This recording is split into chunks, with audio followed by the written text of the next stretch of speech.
요즘 평균 수명이 100세에 근접했다는 말들이 들려옵니다.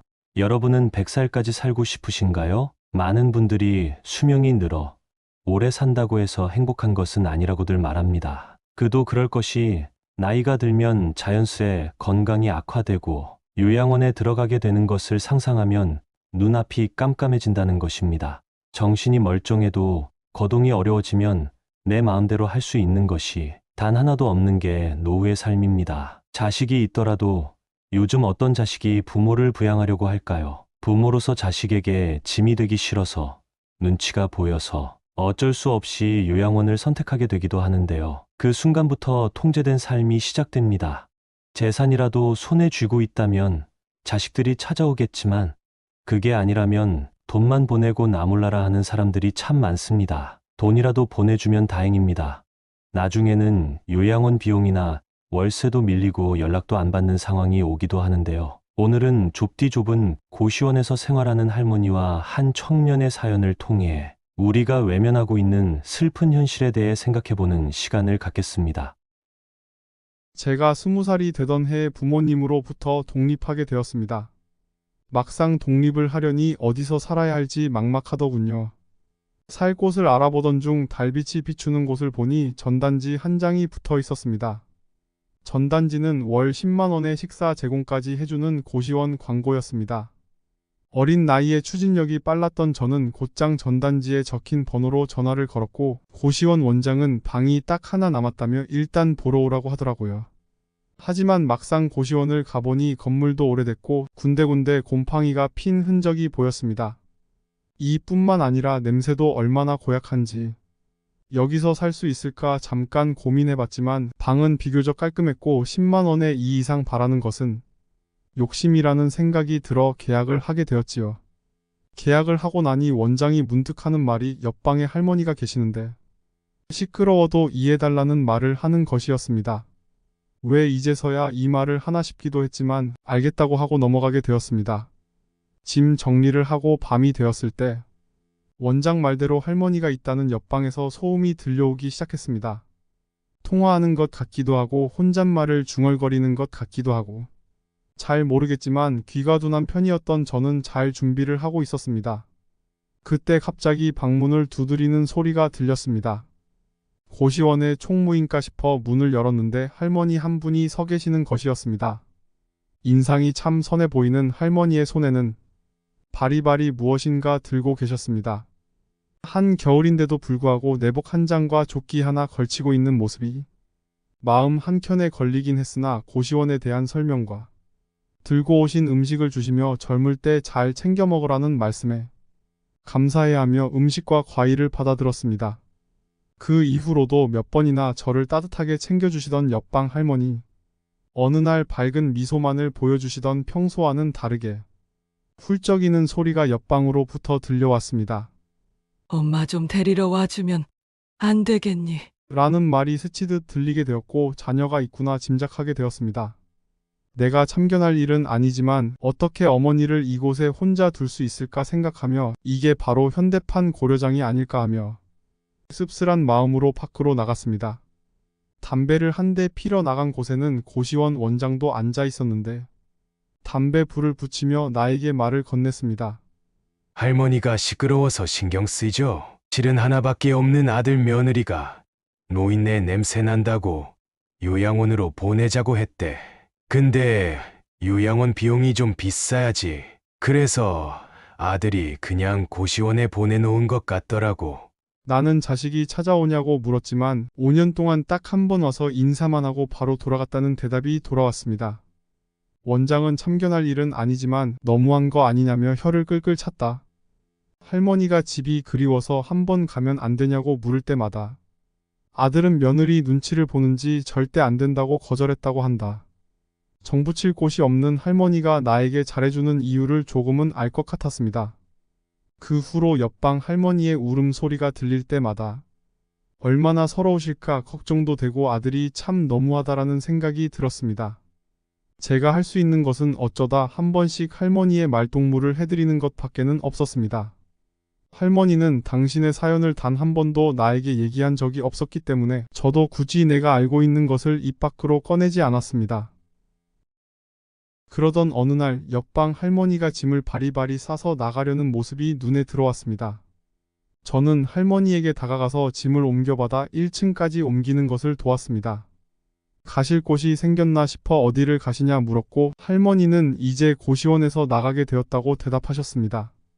어딘가 모르게 슬픈 마음이 들어 제가 끼고 있던 목도리와 장갑을 드리며 건강하게 지내시라고 말씀드렸습니다. 할머니는 밝은 표정으로 고맙다는 말만 남기고 저 멀리 걸어가셨습니다. 처량한 할머니의 뒷모습을 보며 어찌나 마음이 안 좋던지요. 그날은 그냥 쉬어야겠다 싶어서 고시원으로 올라오자 기다렸다는 듯 원장이 말을 걸어왔습니다. 자식 있어봐야 다 소용없구만. 아니 글쎄, 지금 4개월 간 돈을 안 내서 여쭤봤더니 너늘이 되는 사람이 자기들도 힘들다고 무작정 기다리라고 했나봐. 마음이 안 좋아서 겨울은 그냥 개시게 하자고 얘기했는데 그냥 내보내라는 거 있지. 못난 자식 때문에 한겨울에 쫓겨나게 된 할머니 생각에 그날은 잠이 오지 않았습니다. 그로부터 3, 4개월 정도 지났을까. 그 할머니 아들이라는 사람이 찾아와 어머니가 연락이 안 된다며 어디로 갔는지 묻는 것이었습니다. 뒤늦은 후회를 하며 대성통곡하고 있는 할머니의 아들에게 원장은 이렇게 말했습니다. 아무리 힘들어도 그러지 말았어야죠. 노인네가 살면 얼마나 산다고. 이제 와서 미칠 것 같은 감정도 당신 몫이니 여기서 이러지 말고 그냥 가세요. 할머니의 아들은 한참 울다 조용히 사라져버렸다. 그 아들이 할머니를 찾았는지 어떤지는 모르겠지만 부디 옆방 할머니가 행복한 노후를 보내셨길 바랄 뿐입니다. 가슴 한켠이 아려오는 사연이었습니다. 있을 때 잘하라는 그 흔한 말이 정말 와닿는 시간인데요. 자식이 부모를 모시는 것이 부담이 되는 것만큼 부모 또한 자식에게 자신을 맡기는 것이 쉬운 일은 아닙니다. 그 일이 얼마나 힘든 일인지 알기 때문입니다. 자식의 집에 들어가 살게 되면 눈치 보는 것은 당연하고 자식 내외가 당신 때문에 싸우기라도 하면 그 스트레스가 엄청나다고 합니다. 그래서 어쩔 수 없이 요양원에 들어가는 부모님들도 많이 계시는 것이죠. 늙으면 양로원에 가는 것이 이제는 당연한 일이라고 말할 정도입니다. 이것은 슬프지만 현실에서 일어나는 일들로 어느 작은 양로원에서 돌아가신 할머니의 시를 통해 노후의 삶과 소망에 대해 생각해보는 시간을 가져보세요. 어느 양로원 할머니의 시. 간호사님들 무엇을 보시나요? 댁들이 저를 볼 때 무슨 생각을 하시나요? 현명하지 않고 변덕스러운 성질과 초점 없는 눈을 가진 투정이나 부리는 늙은 노인으로 보이겠지요. 음식을 질질 흘리고 대답을 빨리빨리 못하냐고 큰 소리로 말할 때면 전 정말 당신들이 좀 더 노력해 주기를 원했습니다.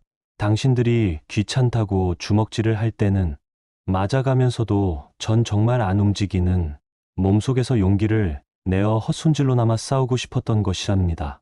댁들이 하는 일도 못 알아차리는 것 같이 보이고 양말이나 신발 한 짝을 항상 잃어버리는 바보 같은 늙은 노인으로 밖에는 안 보였나요? 저항하든 말든 목욕을 킬 때도 설거지통 그릇만도 못하고 대똘만도 못한 내 몸뚱이에 눈물도 쏟아냈지만 흐르는 물에 감추어져 당신들 눈에는 보이지 않았겠지요. 음식을 나누어 먹는 것이 아닌 그냥 먹여주는 댁들의 눈에는 가축보다 못난 노인으로 비추어졌던가요? 댁들은 저를 그런 식으로 생각하시나요? 댁들은 저를 그런 식으로 보시나요? 제 팔에 든 수많은 멍자국들이 당신들 눈에는 도화지 위에 아무렇게나 그려놓은 망가진 보라색 도라지 꽃으로 보이던가요? 간호사님들, 그렇다면 이제 눈을 뜨고 그런 식으로 절 보지 말아주세요. 이 자리에 꼼짝하지 않고 앉아서 나의 의지는 상실되어 댁들이 지시한 대로 행동하고 나의 의지가 아닌 댁들의 의지대로 먹고 온 몸에 멍이 들어도 아픔을 삭혀야 되었던 제가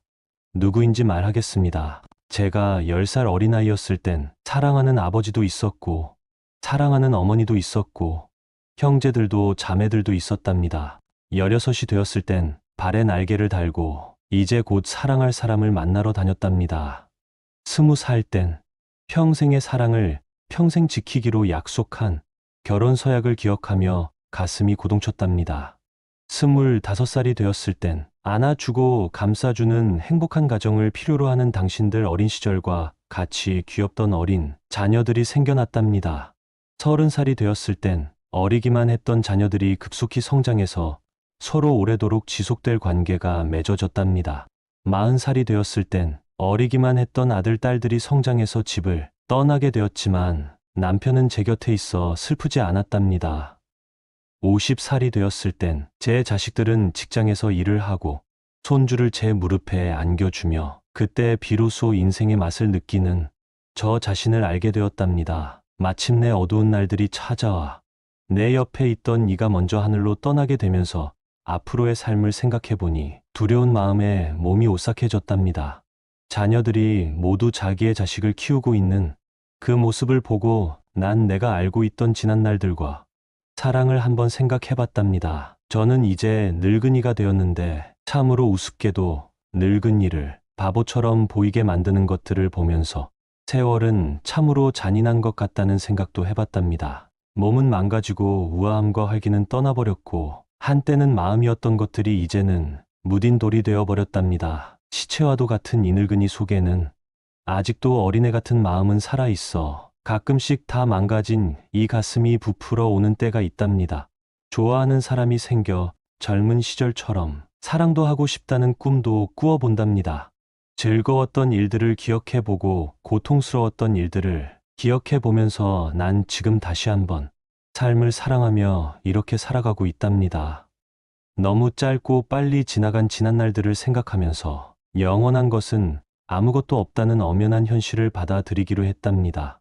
이제 사람들이여 눈을 떠 보십시오. 투정이나 부리는 늙은이로 보지 말고 좀 더 자세히 나를 봐주세요. 당신의 아버지는 아니나 아버지일 수도 있고 당신의 어머니는 아니나 어머니일 수도 있습니다. 그냥 가축에게 모이를 주듯 하지 마세요. 그냥 먹고 싶습니다.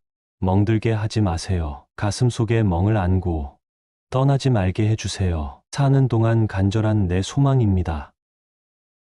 이 글을 읽어보며 부모님 생각에 눈물이 고였는데요. 오늘은 부모님께 사랑한다고 연락해보는 것은 어떨까요? 앞으로도 여러분과 부모님의 인생이 항상 행복하시기를 기도하겠습니다. 다음 영상도 우리 인생에 대한 좋은 내용으로 찾아오겠습니다. 부모님을 사랑하는 마음을 담아 구독 부탁드립니다.